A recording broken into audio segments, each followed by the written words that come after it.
conflito nos últimos dias aí, que alguns integrantes do Hamas invadiram Israel. O que tu pode falar sobre isso? Tu que conheceu bem o sistema de defesa israelense e morou lá por tanto tempo. Eu posso dizer que eu desconheço qualquer pessoa muito séria, assim, que entenda bem de espionagem, de serviço de inteligência, que acredite que aquilo possa ter sido possível como a versão oficial quer nos fazer crer.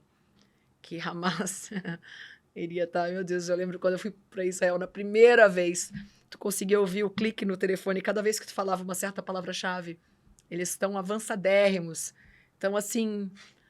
eu falei com o Shabtai Shavit sobre enfim, é difícil especular, mas a história nos mostra que é praticamente impossível que aquilo tivesse sido... E não sou eu que falo, são generais israelenses mesmo que falam. Tem gente do Shin Bet que fala... Mas é impossível que tenha acontecido a invasão, não ter sido defendida. Isso significa que possivelmente alguém dentro de Israel autorizou eu não sei, a entrada? eu evito assim ficar especulando possibilidades. Eu prefiro eliminar.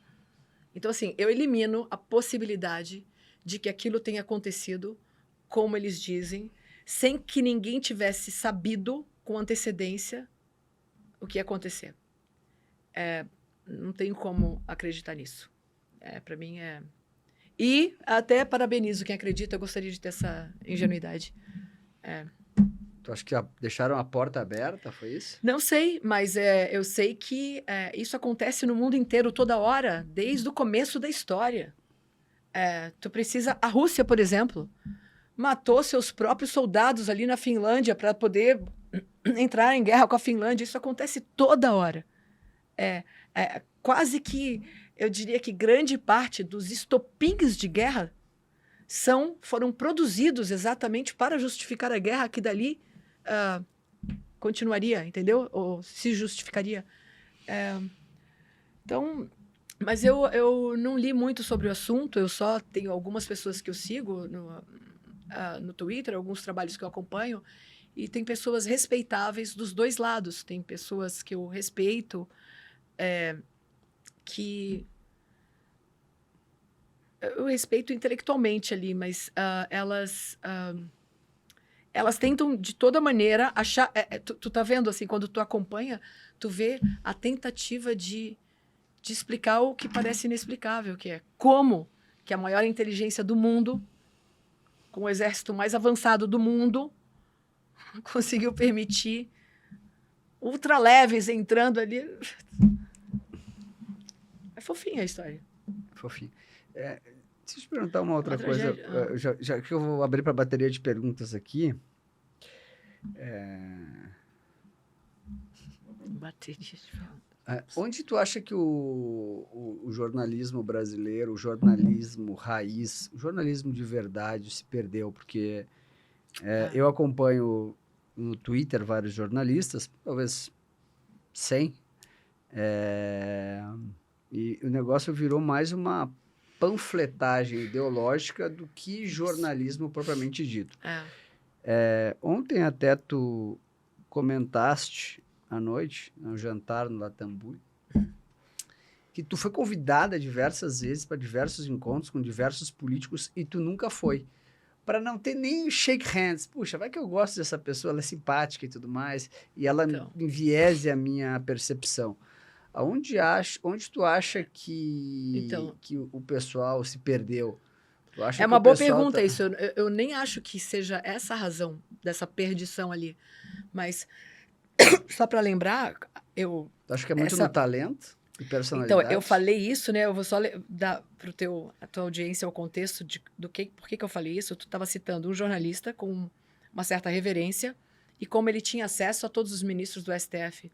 E eu falei, tu vê, eu imediatamente já não respeito esse cara. Porque se ele tem esse acesso fácil aos ministros do STF, ele certamente está retribuindo esse acesso com algum favor. Não tem como ele ser o cara que liga e aí fala com o cara. Então, primeiro tem esse problema de jornalista confundir acesso com jornalismo.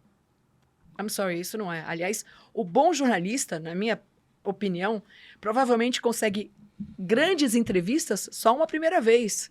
A segunda ele já não consegue com a mesma pessoa. Porque se a pessoa gostou muito, tu entende? Assim, tem... enfim, e eu já conheci políticos, claro, eu tento ser civilizada e respeitá-los, e eu acho bom a gente ter, assim, como é que eu falaria? Uma visão otimista sobre os políticos. Não, assim, ó, um pacto inicial de respeito mútuo, mas a partir daí é tua obrigação questionar tudo que sai da boca dessa pessoa. E eu te falei que eu queria contar uma história que é uma das... Ela parece boba a história, mas é uma das coisas da qual eu mais me orgulho na minha carreira. Que é... Eu acho que eu nunca contei essa história toda, assim, mas eu vou resumir. Eu estava num restaurante no Jardins, em São Paulo. E aí, numa mesa, tinha Márcio Tomás Bastos. Isso era antes dele virar... Antes do Lula ser eleito. Então...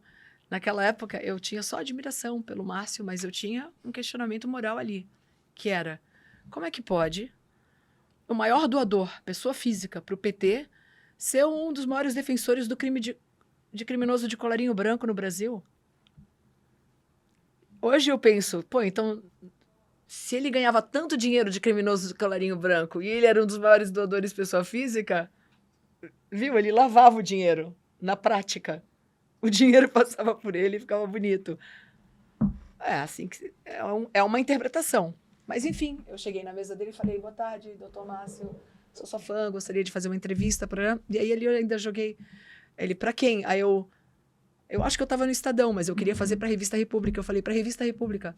E aí tinha um advogado ali, que era da Revista República, eu esqueci o nome dele. E ele falou assim, eu trabalho com a Revista República. Eu falei, eita, vai me desmascarar aqui. Aí ele... Aconteceu que o Márcio Tomás Bastos aceitou. Falei, temos 3 testemunhas aqui. Shake hands. Ele falou, sim. A gente apertou a mão. Aí eu chamei a República. Eles aceitaram a entrevista. E aí eu fui... O doutor Márcio me avisou que ele só me permitiria meia hora. Falei... Tá bom, não, meia hora tá ótimo. Aí a gente grava a entrevista e coisa e tal, e ele, quando se dá conta, a gente já tá ali uns 50 minutos. E ele se desespera, ele era muito cauteloso. E, enfim, acabou a entrevista, tchau, tchau, a gente tinha conversado um pouquinho sobre literatura, eu cheguei a descer numa livraria, comprei um livro do Chico Buarque, eu acho que era Benjamin, eu acho. Deixei com a secretária dele, fiz uma dedicatória, até que esse livro é para o Dr. Márcio. Tá? Eu imaginei que, no mínimo, eu receberia uma ligação depois da entrevista, falando, obrigada pelo livro que você deixou. Nada. A mulher não ligou, ele não ligou, eu falei, puta, esse cara... se arrependeu de ter dado a entrevista, deve ter visto que falou mais do que queria, problema dele. Só que o que eu acredito que é o jornalismo e que é a melhor maneira, e por isso e outras razões, eu sou tão contra a censura.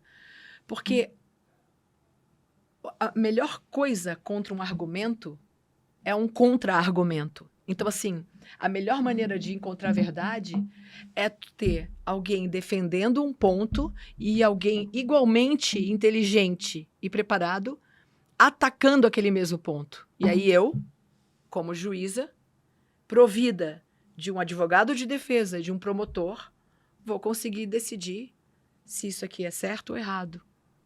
Então eu, sem conhecimento, me valho de 2 pessoas com conhecimento equivalente, só que com posicionamentos opostos.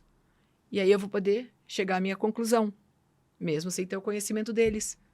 Então, a melhor maneira de fazer isso é tirar das redes sociais 250 pessoas.